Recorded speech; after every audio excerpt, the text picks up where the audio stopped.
Ang storya na ito ay tungkol sa mag-inang si Jamie at ang kanyang nanay na si Jasmine. Ang nanay niya ay hindi na maigalaw ang kanyang mga binti dahil sa aksidenteng nangyari noong bata pa lang si Jamie. Simple lamang ang kanilang pamumuhay. Ngunit isang araw na pagtanto ni Jamie na sa lahat ng damit ng kanyang nanay na si Jasmine, niwala isa dito ang madali at komportable suotin para sa mga taong tulad ng nanay niya na PWD.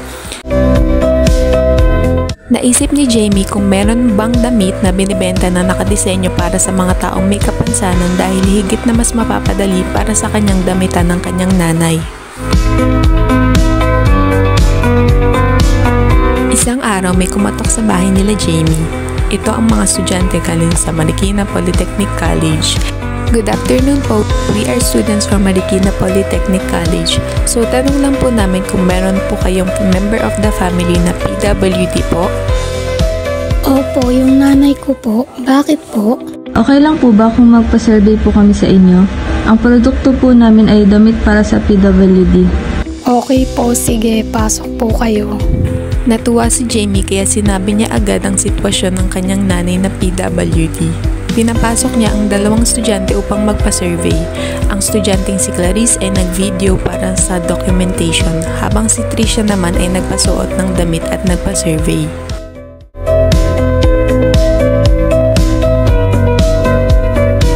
Agad na ngang sinuot sa nanay ni Jamie ang damit o sa mas tiyak na tawag na adaptive clothing.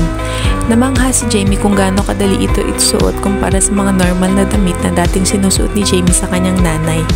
Ang adaptive clothing na ito ay may tali sa loob at sa labas. Ibig sabihin na ito ay adjustable.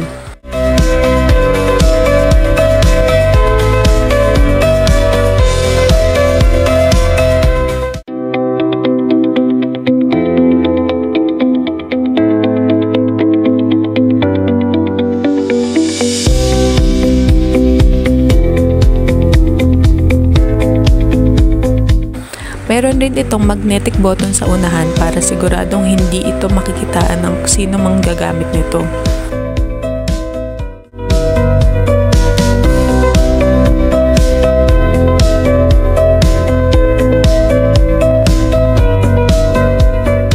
Mas mahaba ang harapan kaysa sa likod dahil nakadisenyo ito para hindi sumabit sa gilid ng gulong ng wheelchair.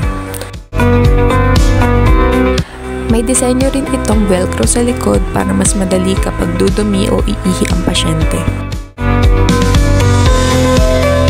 Pagkatapos suriin ni Jamie ang adaptive clothing, inupo muna nila ni Trisha ang kanyang nanay na si Jasmine at saka niya naman sinagutan ng survey.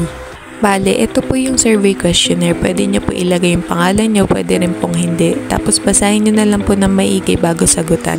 Pwede rin po kayo magbigay ng feedback niyo kung maganda po yung design o kung may suggestions pa po kayo.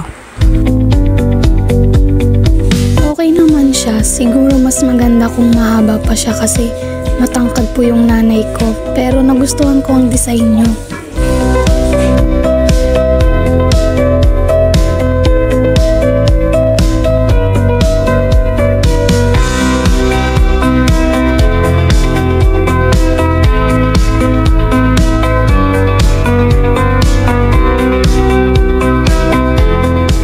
Matapos sagutan ni Jamie ang survey, tinanggal na nila ang adaptive clothing sa kanyang nanay.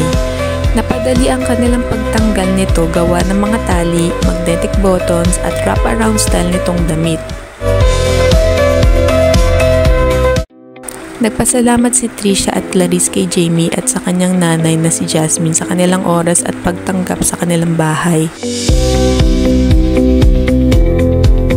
Salamat po sa time nyo. Din po. Social proof is nakapag-survey kami sa St. Anthony de Padua kung saan may mga wheelchair users po and iba pang mga disabilities.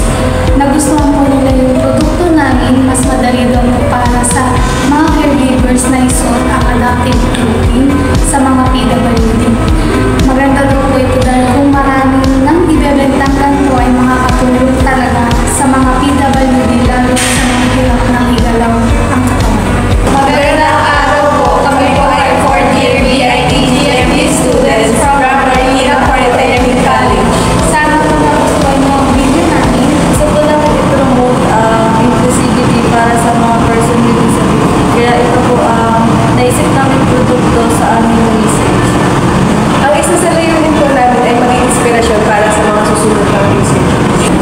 ipagpatuloy ang pag-aaral nito tungkol sa adaptive clothing upang mas nakatulong sa PWD.